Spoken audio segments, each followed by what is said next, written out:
any questions come up as we're walking through this stuff, showing off a demo, just ask it right in the chat.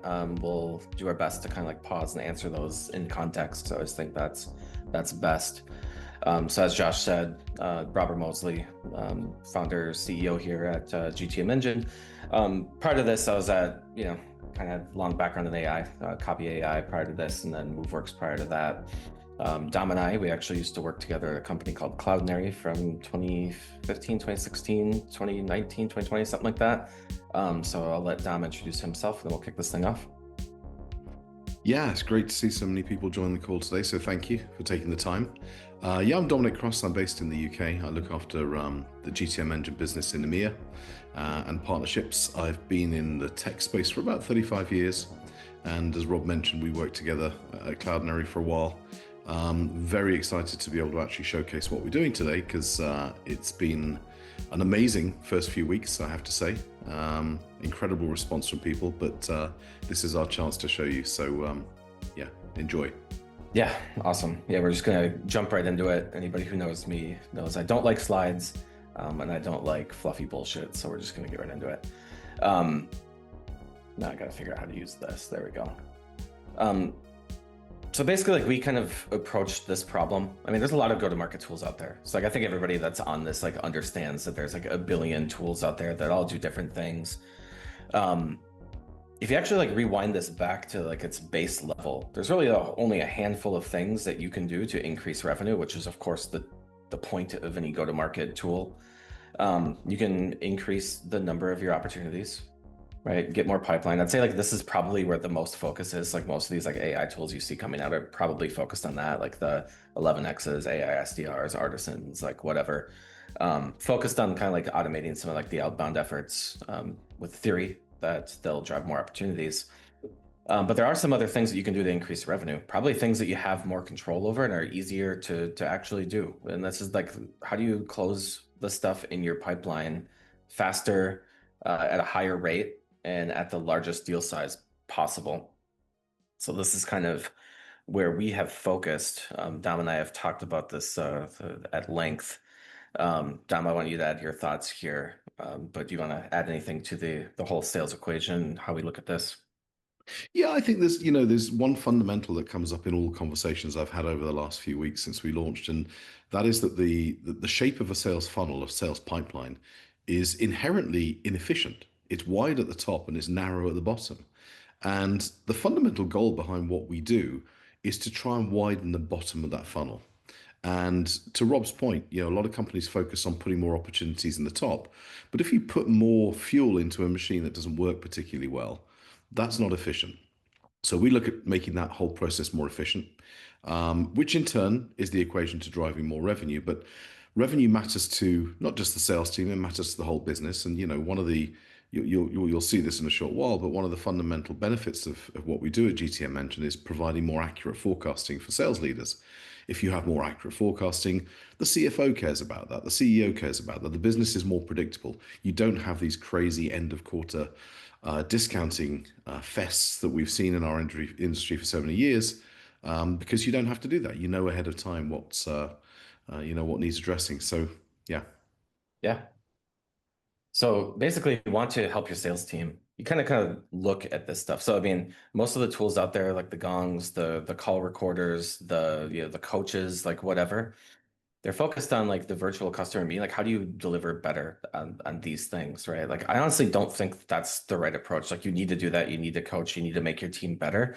But there's so many other things they have to do. You have to give them room to actually sell, right? So I mean, like the answer when like you're not hitting your number traditionally has been like more process enforcement, additional things that you have to do, probably even more fields that you have to fill out in the CRM, because leadership is trying to get an understanding of like what's breaking down. And like, guess what? The sales reps are the ones that have to input that data into the CRM. And when you do that, guess what? It's actually going to harm things, because now there's like more effort that they have to spend doing this stuff, which means it's got to come from somewhere. There's only 24 hours in the day. So where does that come from? Well, a little bit from everything else. So we've put this tremendous amount of burden on the sales team. Like one thing that I thought was interesting, just looking at this, so this is Salesforce Data Sales Report. They put this out every single year. This is the latest version. I think they're probably going to come out with another one before June 1st here. But This number, the 70% of time spent on non-selling tasks actually peaked in 2022, which is the year that ChatGPT was released, and has not come down. It's still 70%, only 30% of your time selling. So like AI, the promise of AI has like not made an impact in go-to-market. So like, why is that? Like going back to my first statement, I think everybody's just like completely approaching this fundamentally wrong. They're looking at it as like an enhancement. Like, oh, if we just like throw a chatbot in front of people, they'll get better at stuff. Like obviously that's, it's valuable. Of course, I use like Claude, ChatGPT every single day for various things, but it doesn't like remove the work that I have to do.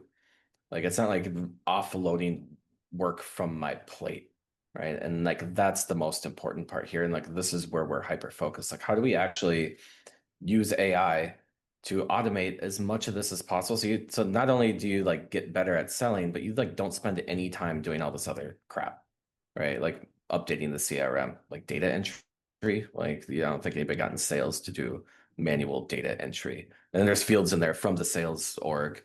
There's fields in there from the customer success org that wants to, know all these things before it's like handed off to their team so they can like drive a successful implementation. Important, but guess what? The rep has to fill that out. Marketing team has their fields, product team has their fields. Then you got to do all this other stuff on top of that. It's also just adding to that, Rob. There's we all know that, especially in our industry, churn in sales teams can be quite high, and this plays a major factor in that. The amount of time that sales reps are required to do things that they don't see as being things that generate revenue, that help them close business, that help them hit their quota, their target. So if they fall behind target, they're the easy things to blame. It's just human nature to do that, and this is one of the problems that we feel that we address pretty well, is making salespeople more effective and efficient, so that actually that churn reduces. You don't have that problem anymore. Exactly. So I'm going to jump into a demo. I'm just going to go through this. Like, if you think of a life of an opportunity, like, what do you actually have to do from beginning to end in an opportunity? So you're a sales rep, you have a first meeting coming up, hand it over from your SDR, like maybe like filled out a contact us form, like whatever, however it came in. First thing you have to do is figure out like, who am I talking to? Like you got to go into that meeting to be successful, to like do well at this like customer meeting part. You have to know who you're talking to, right? If it's outbound, you probably have little context. At least like if it's inbound, you might have like maybe they filled out a form and told you a little bit about what they're looking for. But there's a plethora of information out on the web, and there's like literally no excuse to like not come in with a hypothesis on your opportunities before you even jump on the call. Now, in reality, when you're on back to back to backs, this takes a lot of time. It's a lot of button clicking. You got to go to LinkedIn, you got to do Google searches, maybe ask like ChatGPT, like deep research to like do some stuff for you. That's a lot of stuff that you just don't have time to do, and you're just simply not going to do it every time, right? And then you're probably not going to prompt things the best either. And so what we're trying to do is like streamline this. How do we automate this, right? So by integrating with calendar, by integrating with your email, we see upcoming meetings. We can just extract the emails, the domains off these meetings, create the records in your CRM, go out, find all this information, and then prep you ahead of time, send you a Slack message, say, hey, you have this meeting coming up in an hour.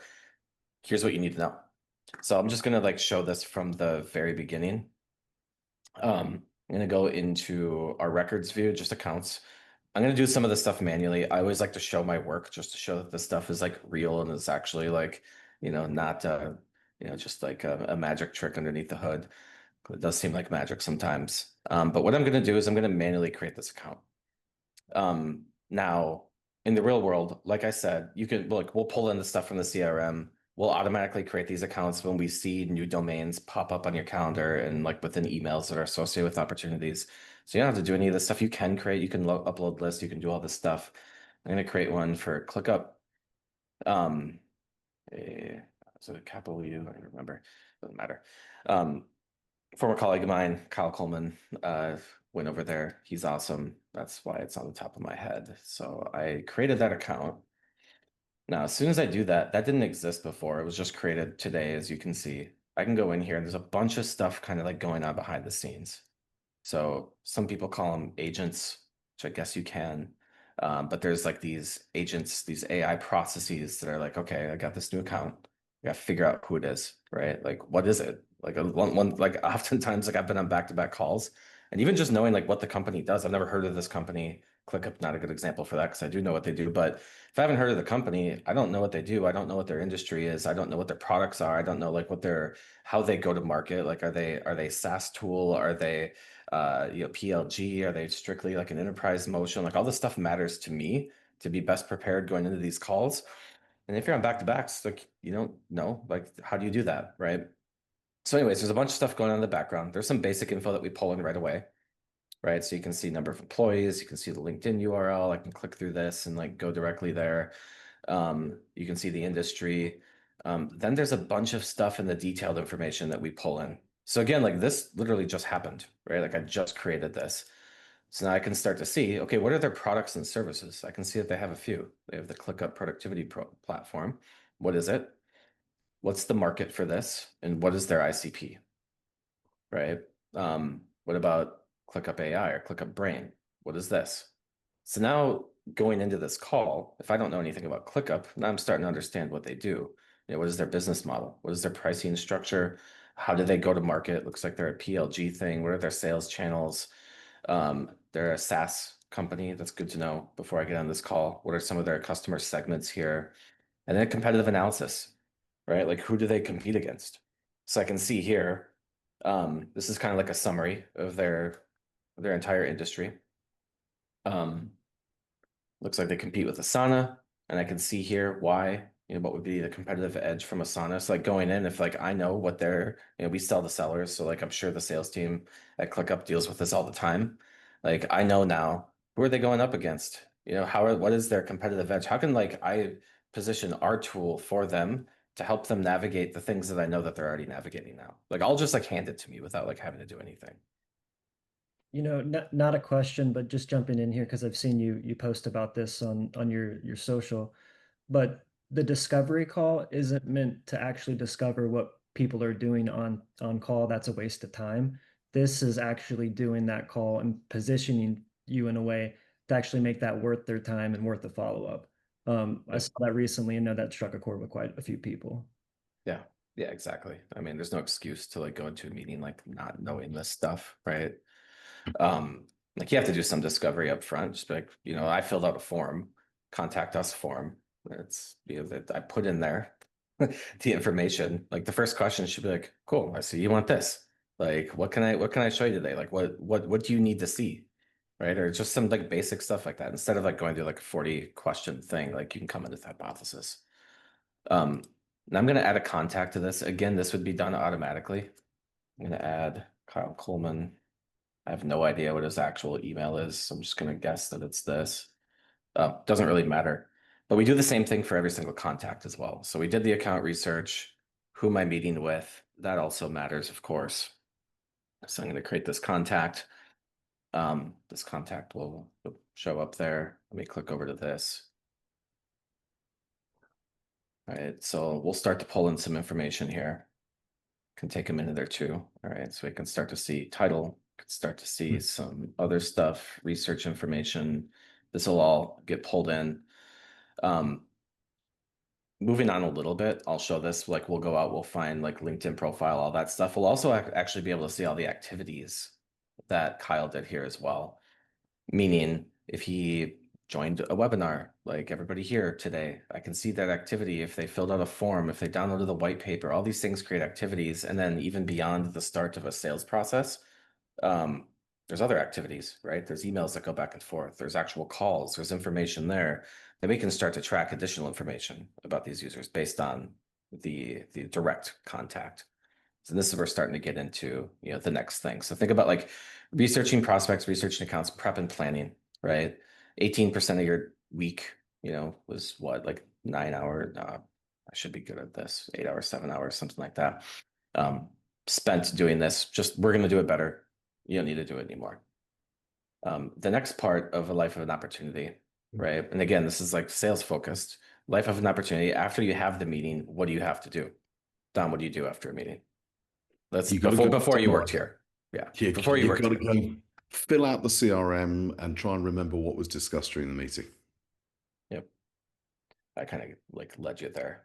Manually updated the Yeah, you CRM, see. but that's exactly Yeah, you it. I could. mean, So this is again where like most of the tools like fall down. Like this is hard. This is a super hard problem. Every single company has hundreds of custom fields across all the record types. So accounts, contacts, opportunities, or if you use HubSpot, companies, deals, and contacts. Because they have different questions. Those fields drive reports. They're important. You probably tried to move your opportunity to like the POC stage or whatever and gotten like a warning like you can't do that until you fill out these 10 fields, right? And then you like go through and you look at these fields and you're like, I don't know. Like I don't even know what to put here. I didn't ask these questions, but they want to do a POC. So why can't I move this to POC until I fill this out? Like I'll figure it out later. This is crazy. It's just like this wild process. Anyways, what we'll do is we'll fill out any custom field for you that you want at all, right? Anything that you want to track in the CRM. Marketing can add their fields. We can add fields. Actually created a fake transcript ahead of time, a introductory call between Kyle and Dom and myself. So we do integrate with call recorders. We have about 6 or 7 of them that we integrate with now. We don't provide our own call recorder. There's too many call recorders out in the world right now, and we didn't want to like punish everybody by putting out yet another one. So we'll just integrate with whatever you're using.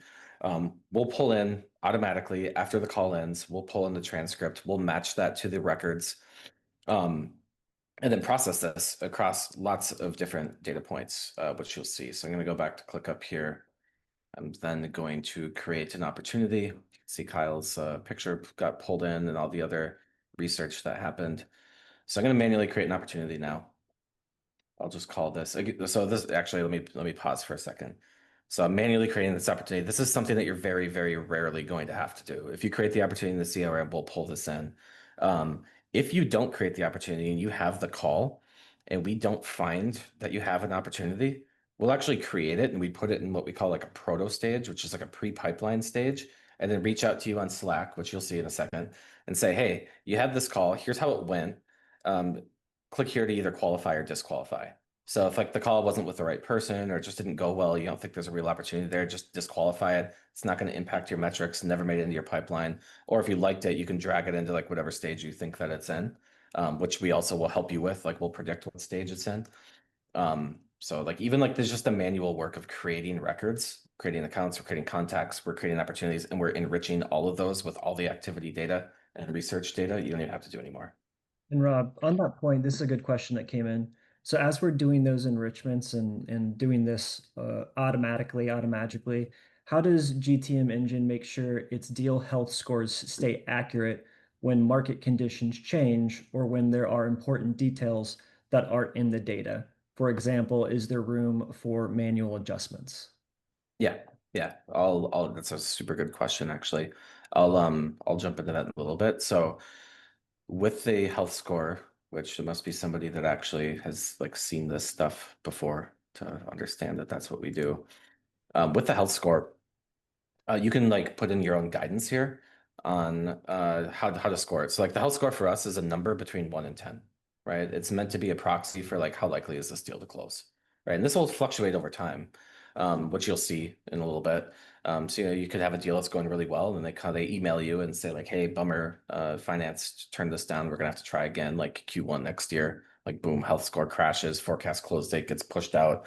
There might be other market conditions that affect that stuff, right? So like with the account research, we're constantly refreshing that. You can change the cadence that you refresh that on. So we might find new news that, they were just acquired, or private equity bought them, or they just had massive layoffs or something like that, right? All that information, because we're enforcing all of the associations between like say like the contacts, the opportunities, and the accounts, all this information is kind of like intermingled, right? This is something that like traditional CRMs do very, very poorly. You can go into HubSpot, you can create a contact that isn't associated with an account that doesn't even have an owner. So it's like, what do you do with that, right? Oftentimes too, there'd be like contacts that have like multiple. Anyway, so like I'm going off on a tangent here, but all this data, so any data associated with Kyle, if he leaves, takes a new job, that definitely has an impact on the health score of this deal. If ClickUp, acquires a company, maybe that would boost the health score, right? Maybe they're doing really well. Hey, you should bring that in. Actually, there's more need for this because now they're going to have to consolidate CRMs between this company that they just acquired and their existing systems. So all this stuff is interconnected. Very important piece of what we do. All right. I think I just while you're doing that, Rob, just a couple of observations. Firstly, I can tell you now, having led sales teams over the years, I'm yet to meet a sales rep who actually enjoys updating the CRM. No one does. It's one of those necessary evils. I've heard it described as many times. But the problem is, if you don't update the CRM, the sales leadership don't have good visibility to the forecasting. They can't run accurate reports. So that's one of the things that we're trying to resolve. And that level of accuracy rises dramatically when customers start using GTM Engine. The other thing is, you're seeing Rob adding stuff manually here.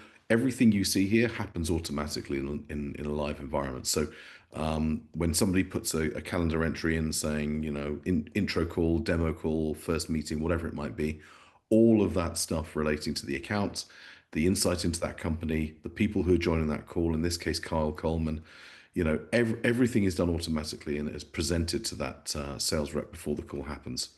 Likewise, with the transcript from the call recording, which you're starting to see Rob highlight now, he's uploaded a transcript, and suddenly we've got some info here.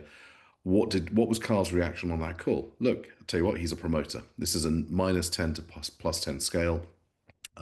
He's coming out as a promoter. He's also showing a lot of very high interest in the platform. This is coming from the recording of that call. Stuff that you no longer have to try and remember what that person said when you met with them. Yep. Another thing I want to show too is so this demo environment, we have a HubSpot instance. So 19 minutes ago, I got an email saying I've been made company owner of the company ClickUp. And then also I've been made the owner of this contact at ClickUp. So we're syncing everything back to the CRM in real time. We're creating records, we're fetching the latest from the CRM. To kind of hammer on what Dom said there, the promoter score, the interest level, these are also things that change over time. So we're constantly reevaluating this with every touch point, right? Maybe Kyle gets put on another project and this becomes a lower priority. And he makes that clear to us, interest level would wane. We would be able to see that change. There's some other cool things that we'll dive into too, but I think the most important thing that I think no sales team that I've ever seen in my 15 years in sales do is actually appropriately track the contacts in an opportunity. I mean, in the end, companies don't buy things, people buy things. They buy things that solve issues that they're having in doing their job, right? Or new projects that they want to do. It comes down to people, right? So who are the people that are in the deal? You can see that right here very clearly who they are, what their contact role is, right? So pick Kyle as a decision maker. I can actually click into this and see why. And this might change. Maybe more information comes on later and he's actually the executive buyer, he's the business user, whatever. Deals are evolving.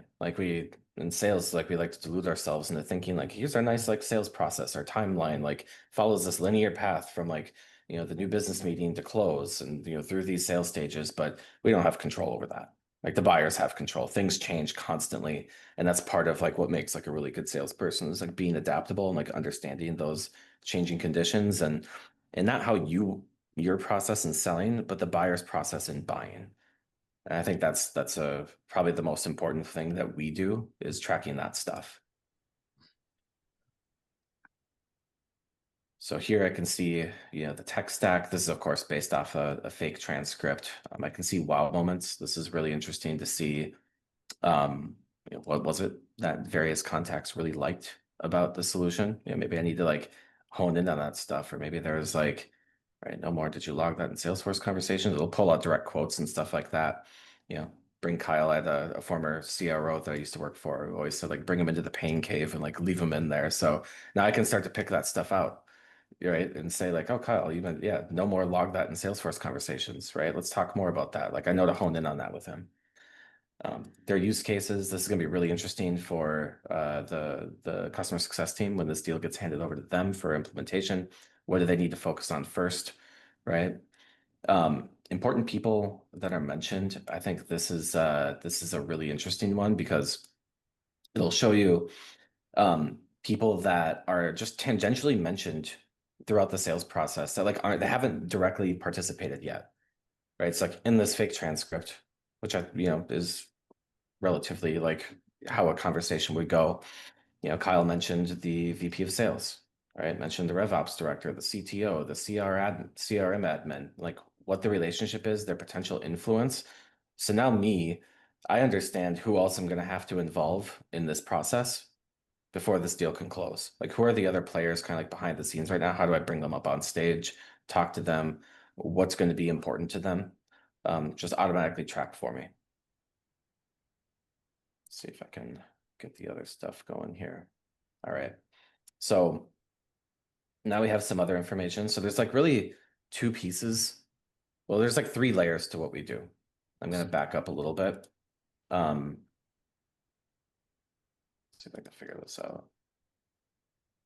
All right. So yeah, go ahead, Josh. Another question. We can answer this and hold it to the end, but how are you actually standardizing all of those calls, emails, meeting data, and how are you ensuring accuracy? Yeah. So this is like the hard part that we've worked a ton on. So it's like levels of, if you want to think about it as like agents, I think like agents are best used in like building processes that are repeatable. Right. So for instance, like let's say I have a field called CRM, right? And I need to make sure that that field only contains the name of the CRM and it's consistently named, so like a drop down, like a pick list or something like that.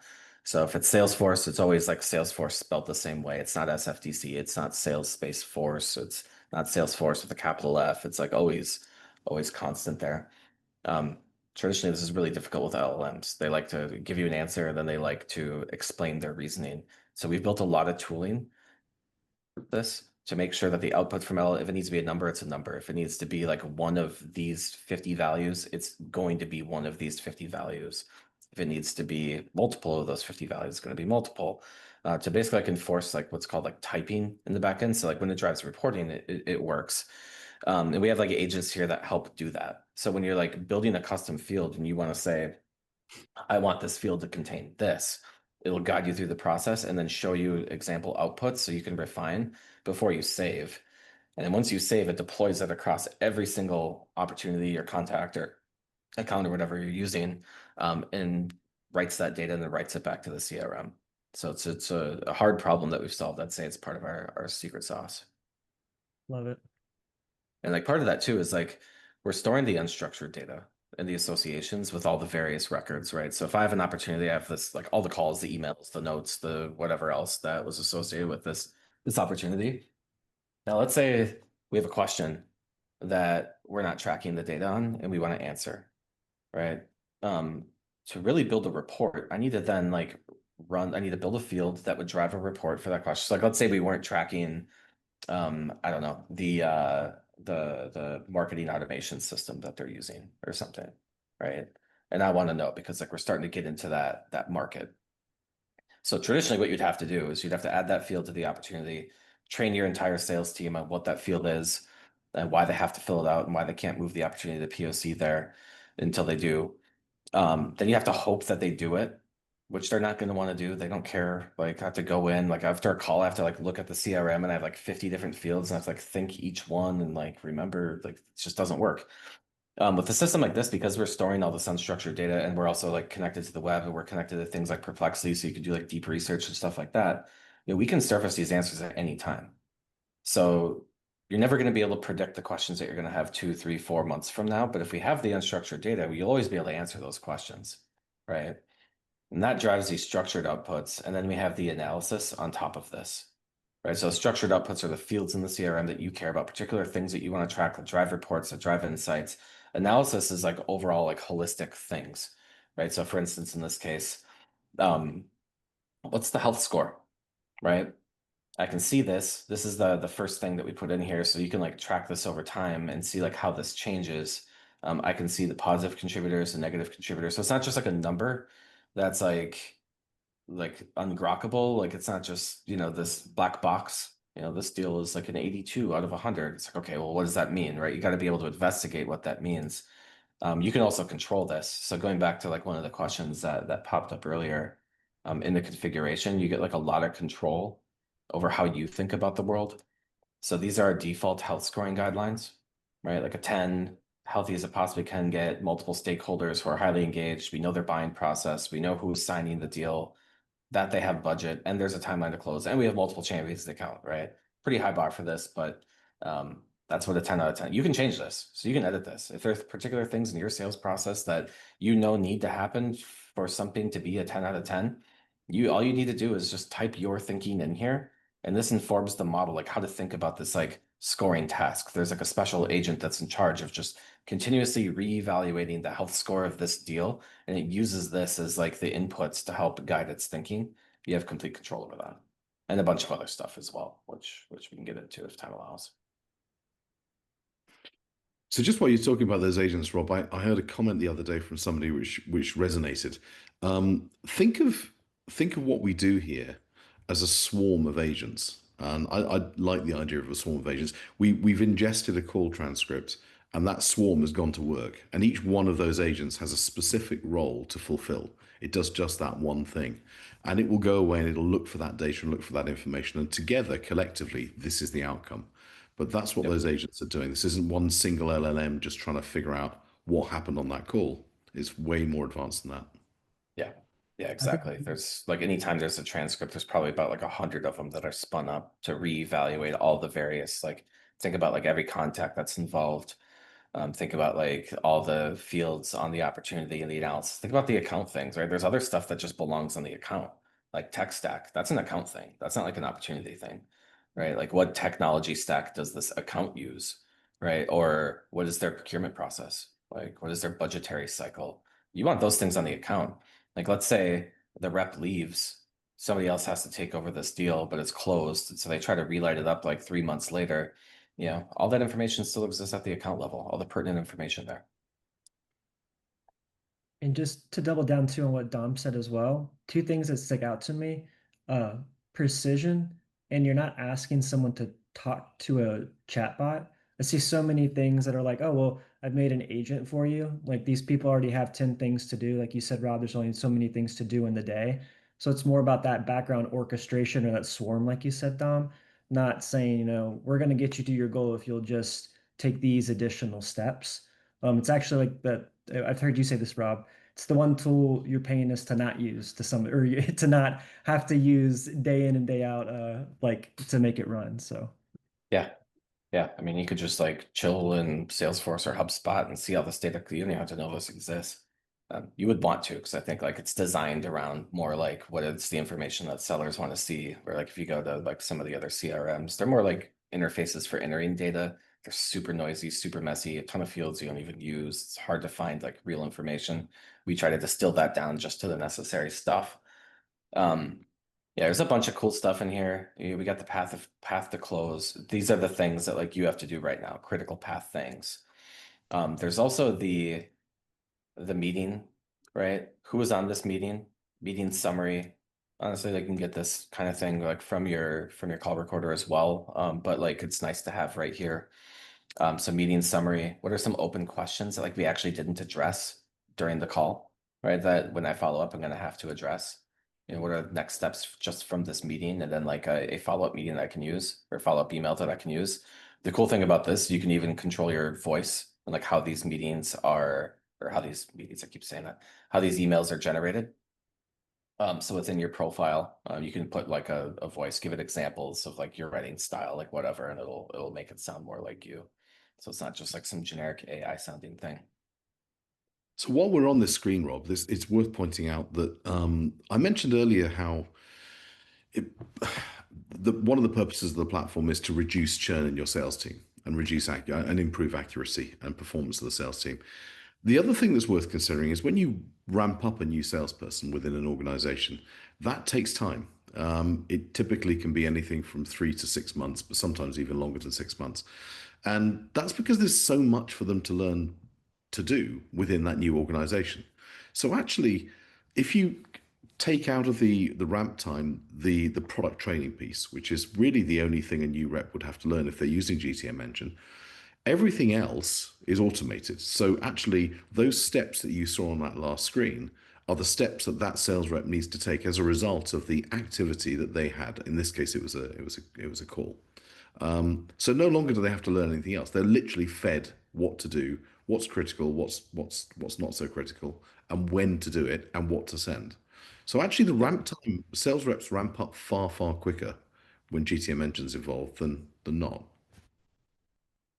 Exactly. Because it's so hard, right? You have these like sales stages and you're like, okay, here's the entry criteria and exit criteria. Just even thinking through like what stage is this deal in is super hard because like no deal follows this linear path from like intro demo to qualification to POC or whatever your stage names are, right?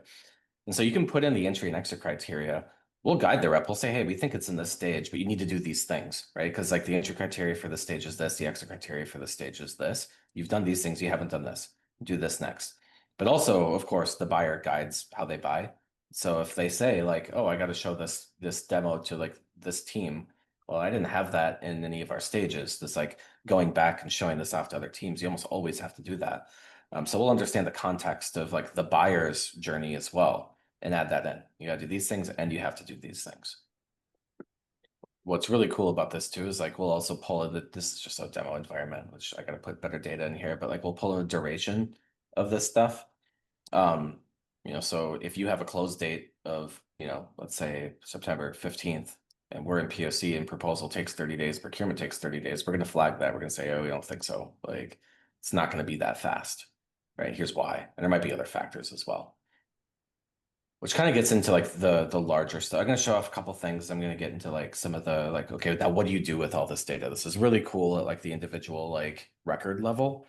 But how do I like, I'm not going to look through every single opportunity. If I'm like a VP of sales and I have 200, 300, whatever opportunities running globally, like this is not super useful to me, useful to the individual reps and probably the managers. But if you're trying to get a holistic view, what do you look at? We'll get into that in a second. Before we get there, I saw there was a couple questions. Yeah. So Ideal world, would this replace the need for Salesforce or HubSpot? This looks like an AI native CRM to me. So no, I don't think so. There's a lot of things that like CRMs, this isn't meant to be like an AI CRM. It does look a lot like that. The initial version of this like didn't have an interface at all. It like literally just like plugged into these systems and updated data in the CRM. CRMs are very limited in like some of the interfaces that you can build there. So our customers pushed us towards building our own interface, which is why it's here. But like there's other things that like Salesforce and HubSpot do that like we don't and will never do. Like the one like their integration, their entire like ecosystem. Think of like all these tools that you have that are plugged into the CRM. So I don't know, let's just say like Outreach and Marketo or something like that, right?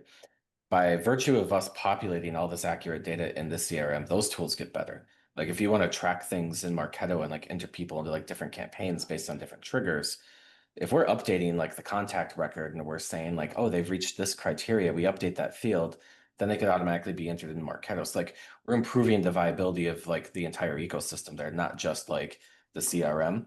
That being said, like we do have some like small startups and whatnot that are using this like as their primary CRM, but I do think that they'll outgrow that eventually and want to use a CRM. The tech stack, let me get into that for just a second. So CRM, call recorder, like a Slack or something like that. You'll want, actually, looks like I did what's the ideal tech stack to go with GTM Engine is the question Rob's answering. the ideal tech, yeah. So yeah, you're looking at it. There's also like with Slack too, I'll get these messages that are like, this has automatically updated your opportunity following the recent call. We'll just like link directly out to it. Even in Slack here, you can see like the summary right here, what happened, the next steps that you need to do, open questions that you need to answer, and then like the follow-up email also gets pushed into Slack. So like we'll find you, like we'll ping you. You don't have to like come in and like live in this interface or anything. Like when we need input from you or you need to do something and you need to be aware of something, whether that's like, hey, you just got this email and like the deal health dropped from like 9 to 3 because they said they don't have budget, we'll ping you, say, hey, warning, like this happened. We'll ask for your input when we need it, as opposed to like the vast majority of AI tools who just like sit there and don't do anything until you tell them to do something.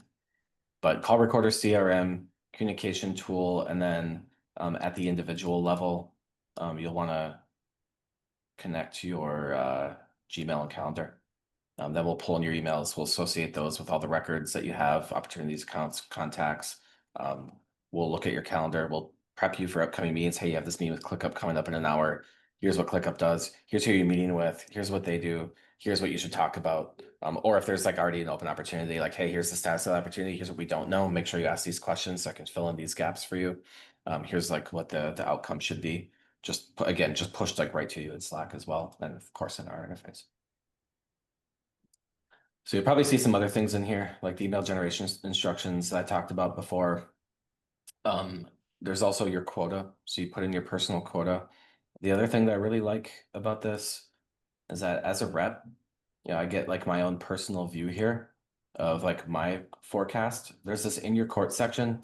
This is kind of a mess right now because this is a demo environment, but what this is, there's two things and two things only that create things in the in your court section. One, that there's an email or okay. So one, there's an email sitting in your inbox that you have to follow up on. So we only do this for emails that are related to opportunities, and we then analyze it and say, does this require a response or not? Both those things are true. We create a task and generate the follow-up for you, which you can see right there. The meeting follow-up. So you had a meeting, we haven't seen you follow up yet. Here it is. And in sales, when you go back to like that sales equation, just like the time part, like making sure like these things don't fall through the cracks is the most important thing, like one for closing the deal, but like closing the deal in the most timely fashion, right? If it takes you 3 days to follow up, they've kind of already forgotten about you. They've moved on. It's taking you 3 days to set up the next steps, like whatever. And it's added 3 days to the deal cycle. Like if you follow up right away or like as soon as you possibly can, you're shortening that deal cycle and you're maintaining that momentum and that interest. So this is super important. The other thing is like we call quota command. So this is like your personal forecast, right? How am I going to hit my target this quarter or next quarter or like whatever date range you want? So what we'll show you here is like, hey, here are the deals, or here are the things that you've closed.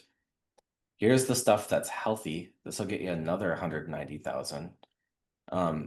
And then here's the stuff that's like unhealthy. And so healthy pipeline it's a health score of 8 or higher, meaning it's likely to close. And the predicted close date is in the same quarter. Don't mind, this is like a demo environment, so don't mind. These like dates are a little out of date. The predicted close date is in the same quarter that you have. So we also think it's going to close, and we think it's going to close this quarter healthy. At risk, one of those things aren't true. It's either not going to close at all, and you can click in, you can see why, or it's not going to close. It might close, but not this quarter, right? So this is just to give you as a sales rep like a path to hitting your quota on a quarter by quarter basis. And then down here, I can see the meetings that I got coming up and who I'm meeting with. I can click on this and get the prep docs. And then the other opportunities are like kind of dying on the vine. These are the ones that they haven't had activity in 10 or more days. And there's no upcoming activity either, right? And as a sales rep, that always happens. They go non-responsive, like they go on vacation, like whatever. I still need to be aware of that. Like I need to know like which of my opportunities are dying on the vine.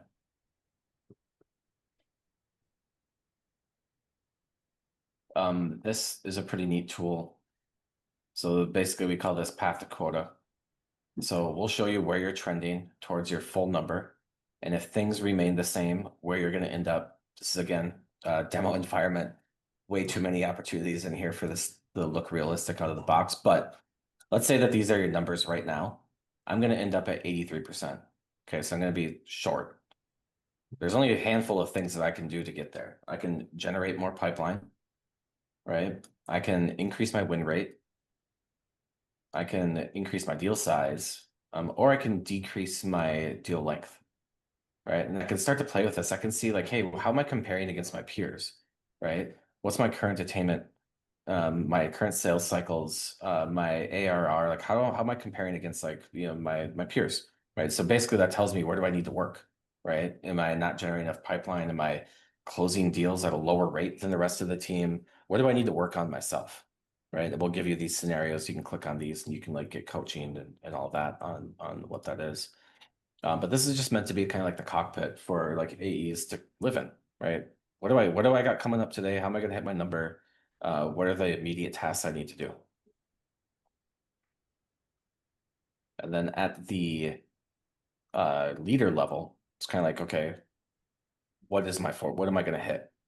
So it's a combination of both like our analysis of the pipeline, as well as the manual forecast categories.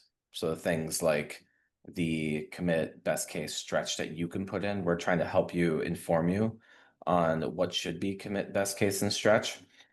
So basically right here, like if I'm looking at this scenario right here, I see like my target is 1.85 million. I have 1.63 in commit, and GTM Engine is telling me that I have 1.7 in safe forecast. So no matter how I slice this, I'm gonna need to pull in some at-risk stuff to hit my target this quarter.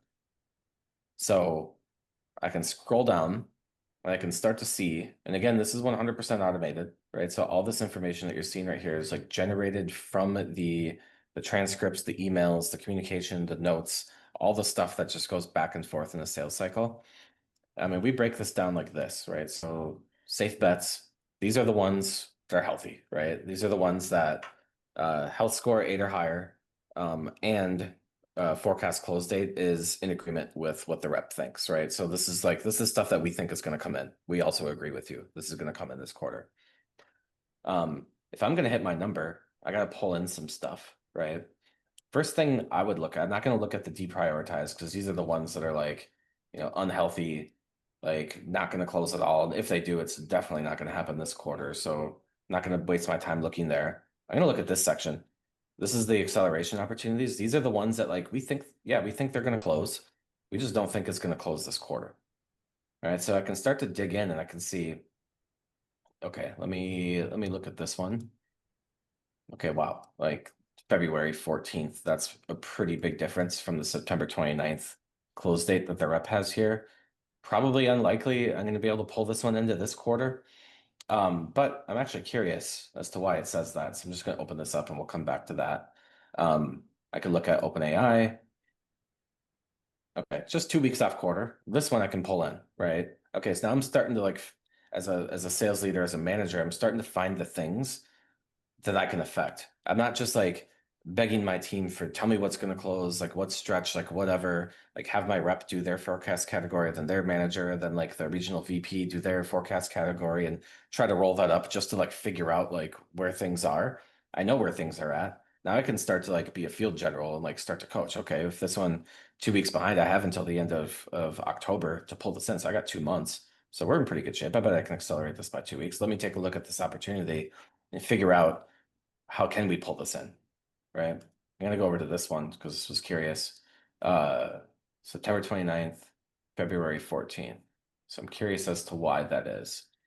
So this is like where we're showing you the high level stuff, and then there's a great amount of detail where you need it and want it, right? So you can click in and you can start to see how has this changed.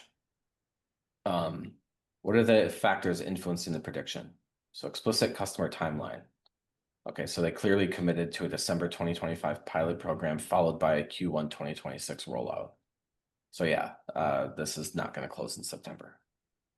I can see that it does have strong executive buy-in, which was great.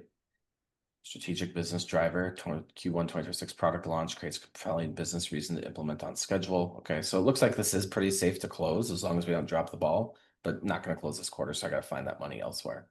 And this is the sort of thing that like having this analysis automated, extracted, and put in front of you allows for. Anything you want to add to that, Dom?